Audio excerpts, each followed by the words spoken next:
हर हर महादेव। मैं सुमन सिंह, सबका स्वागत है मेरे चैनल पर। और मैं एक नटका लाचारी गीत गाने चल रही हूँ, आप लोग फुल आवाज करके सुनिएगा। रघुबर के तड़ पे परनमा, लखन भैया खोला नयनमा।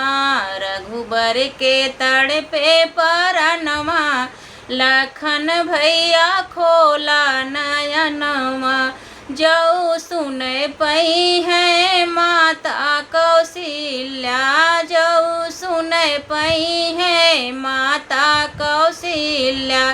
झर झर बरस नयनमा, लखन भैया खोला नयनमा। झर झर बरस नयनमा, लखन भैया खोला नयनमा। रघुबर के तड़ पे परनमा, लखन भैया खोला नयनमा।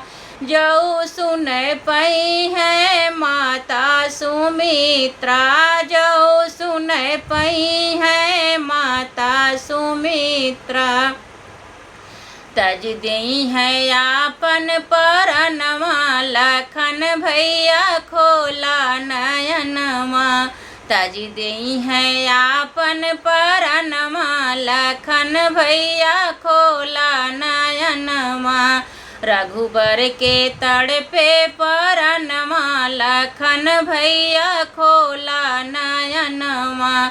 जो सुन पई है भैया भरत जी, जो सुन पई है भैया भरत जी। छोड़ दई है अवध भवनमा, लखन भैया खोला नयनमा।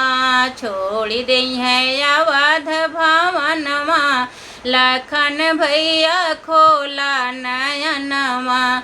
रघुबर के तड़ पे परनमा, लखन भैया खोला नयनमा।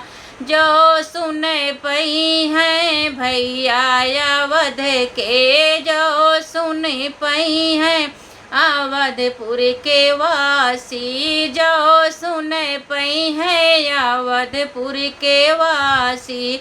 कैसे हुई है हमारो रहनवा, लखन भैया खोला नयनमा।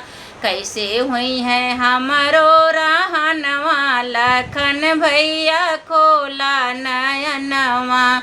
रघुबर के तड़ पे परनमा, लखन भैया खोला नयनमा।